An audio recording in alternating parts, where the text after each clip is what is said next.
আমরা বর্তমান সরকারের সমস্ত কার্যকলাপের সাথে একাত্মতা ঘোষণা করছি। সরকারকে সবসময় সর্বদা সহযোগিতা করব এই আশ্বাস পোষণ করেছি।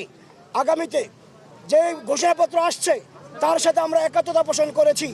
সরকারকে সর্বদলীয়ভাবে সার্বিকভাবে আমরা সর্বাত্মক সহযোগিতা করব এই আশ্বাস পোষণ করেছি। আমরা সরকারের এই ঘোষণাপত্রের সাথে কিছু সংশোধনী সহ ঐক্যমত পোষণ করেছি।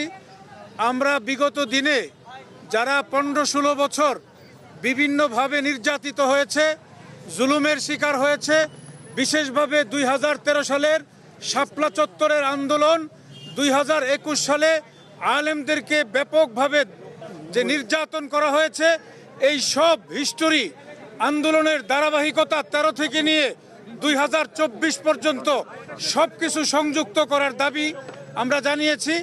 আমরা ঘোষণাপত্রের সাথে ঐক্যমত পোষণ করেছি।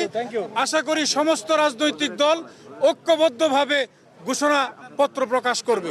আজকে প্রধান উপদেষ্টা আমাদেরকে আহ্বান করেছিলেন জুলাই আগস্টের অভ্যুত্থানের ব্যাপারে একটি ঘোষণাপত্রের জন্য। সেই ঘোষণাপত্রের খসড়া আমরা দেখেছি। সেই জায়গার ভিতরে আমরা একটা জিনিস ওখানে বলে এসেছি, অনেকগুলি যেহেতু বলে অনেক বিষয় এখানে উল্লেখ করা হয়েছে, কিন্তু সেই জায়গায় আরেকটা যেহেতু সংযোগ করে 2013 সালের শাপলা চত্বরের গণহত্যাকেও সেখানে সংযোগ করতে হবে। সেই কথা আমরা বলেছি। 2021 সালে পাখির মতো গুলি করে উলামায়ে কেরামকে হত্যা করা হয়েছে। হাজার হাজার উলামায়ে কেরামকে গ্রেফতার করে বৎসরের পর বৎসর জেলখানায় বিনা বিচার আটক রাখা হয়েছে, সেটাকেও এখানে উল্লেখ থাকতে হবে। 3 নম্বর কথা বলেছি, জুলাই বিপ্লবের পরে যে সরকার গঠিত হয়েছে বিপ্লবী সরকার, আমরা এই সরকারের 5 মাসের কার্যক্রমে বিপ্লবের কিছুই দেখি নাই। সুতরাং সরকার বিপ্লবী হবে, পরাজিত শক্তির দূষর এবং তাদের সহযোগী যে যেখানে আছে প্রত্যেককেই ধরে বিচারের কাঠগড়ায় খাড়া করতে হবে। এবং আগামী নির্বাচনে পরাজিত শক্তি এবং তাদের সহযোগী কেউ সেই নির্বাচন অংশগ্রহণ করতে পারবে না। দেশ গঠন করার জন্য যেই ঘোষণাপত্র দেওয়া হবে, এই ঘোষণাপত্র যাতে ঐক্যবদ্ধভাবে হয়, ঘোষণাপত্রের দ্বারা যাতে আবার অনৈক্যের সৃষ্টি না হয়, ঘোষণাপত্রের নামে তো অনৈক্য সৃষ্টি না হয়, এই জন্য আমরা কিছু পরামর্শ দিয়েছি, কিছু কথা বলেছি। যে ডকুমেন্ট দেওয়া হয়েছে আমাদের কাছে, আমরা বলেছি ডকুমেন্টে কিছু ভুল ত্রুটি আছে, এগুলো সংশোধন করতে হবে। বিশেষ করে সংবিধানের প্রশ্ন তোলা, তারা বলছে এই সংবিধান জন্য মানে সম্পূর্ণ ব্যর্থ। আমরা এটা মনে করি না। সংবিধানের খারাপ ভালো সব মিলিয়ে সংবিধান আছে। এই সংবিধানের মূলত মুক্তিযুদ্ধের মূল চেতনা, সাম্য, মানবের মর্যাদা, এই বিচার এগুলো প্রতিফলিত হয় নাই এবং পরবর্তী সময় এগুলো মোটি সমাজে থাকে নাই। আমরা বলেছি এই কারণে এই সংবিধানকে সংশোধন করতে হবে, বাতিল করার প্রয়োজন নাই। আমরা এটা বলেছি বাতিল করা, সংস্কার করতে হবে। এই ঘোষণাপত্রে আলেমুলামাদের ভূমিকা, শাপলা চত্বর বিডিআর হত্যা, এই বিষয়ে কোনো আলোচনা আসে নাই। আমরা যেটা উল্লেখ করতে হবে, তাতে আমরা এটাও বলেছি যে এই ঘোষণাপত্র ঐক্যবদ্ধ হওয়া প্রয়োজন, যাতে করে এই ঘোষণাপত্র করতে গিয়ে অনৈক্য তৈরি না হয়। বিশেষ করে এই ঘোষণাপত্রে এমন কিছু লেখা না হয় যাতে করে এখন বর্তমানে যে দল যারা আছে, যারা ফেসিবাদের বিরুদ্ধে সংগ্রাম করেছে, তাদের আঘাত না লাগে, এটা আমরা বলেছি। এই সমস্ত কথা বলে আমরা বলেছি আমরা নীতিগতভাবে ঘোষণাপত্র করার প্রয়োজন মনে করি। তবে ঘোষণাপত্র ঐক্যবদ্ধভাবে প্রয়োজনে কমিটি করে এটা করা উচিত, যাতে করে সবাই একমত হতে পারে, একে ঐক্য তৈরি হয়, অনৈক্য তৈরি না হয়। আমি ব্যক্তিগতভাবে একটি প্রশ্ন রেখেছিলাম যে প্রধান উপদেষ্টা তার উদ্বোধনী বক্তব্যে বলেছিলেন যে ছাত্রদের পক্ষ থেকে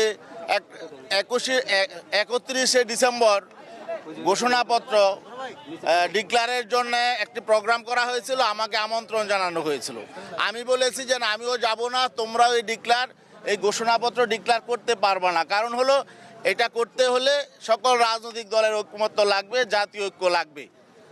তা এখন এই বিষয়টা আমাদের কাছে একটি বড় প্রশ্ন যে ছাত্ররা কেন এই যে জুলাই বিপ্লব এবং 5ই আগস্টের অভ্যুত্থান, এটার একটা ঘোষণাপত্র ডিক্লেয়ার করার জন্য ছাত্রদেরকে কেন আলটিমেটাম দিতে হবে, কেন এই জন্য রাজপথে আন্দোলন করতে হবে? আমি মহামান্য প্রধান উপদেষ্টা এবং উপদেষ্টা মণ্ডলীর কাছে প্রশ্ন রেখেছিলাম, তাহলে কি এই উপদেষ্টা পরিষদ যারা জুলাই বিপ্লবে আত্মত্যাগ করেছে, যারা ঝুঁকি নিয়ে সেখানে আন্দোলনে নেতৃত্ব দিয়েছে, তাদের চেতনা কি তারা ধারণ করেন না? কেন এই দাবি আদায়ের জন্য তাদেরকে আলটিমেটাম দিতে হবে? তারপরে আপনাদের উপলব্ধি হবে যে এই ঘোষণাপত্রের জন্য রাজনৈতিক ঐক্য দরকার, রাজনৈতিক দলগুলোর সাথে কথা বলা দরকার। এই বিষয়টা আমি একটি প্রশ্ন রেখেছিলাম। আসলে এটা আমাদের কাছে একটা বড় প্রশ্ন। আরেকটা বিষয়, উনি উদ্বোধনী বক্তব্য বলেছিলেন প্রধান উপদেষ্টা, যে আমি আপনাদেরকে পাশে পেলে শক্তি অনুভব করি, কিন্তু মাঝে মধ্যে আমি আবার একা হয়ে যাই, আমার মধ্যে আমি একাকিত্ব অনুভব করি। তো আমার এখানে একটা প্রশ্ন ছিল যে এই যে আপনি মাঝে মধ্যে শক্তি অনুভব করেন, মাঝে মধ্যে একা হয়ে যান এবং আপনি অসহায় হয়ে যান, এটা তো ভালো লক্ষণ না। আপনি কেন একা হয়ে যান, কেন আপনি অসহায় অনুভব করেন, এই বিষয়টা গভীরভাবে আপনাদেরকে বুঝতে হবে, উপলব্ধি করতে হবে। রাজনৈতিক দলগুলোর সাথে আপনাদের কেন দূরত্ব তৈরি হচ্ছে, কেন রাজনৈতিক দলগুলোর সাথে সেভাবে সমন্বয় হচ্ছে না? কারণ আমরা তো ফেসিবাদ বিরোধী সকল রাজনৈতিক দল, সকল রাজনৈতিক শক্তি, বাংলাদেশের সকল মানুষ আপনাদেরকে গ্রহণ করেছি, আপনাদেরকে সহযোগিতা করব, এই জন্য আমরা কমিটেড, আমরা কমিটমেন্ট দিয়েছি।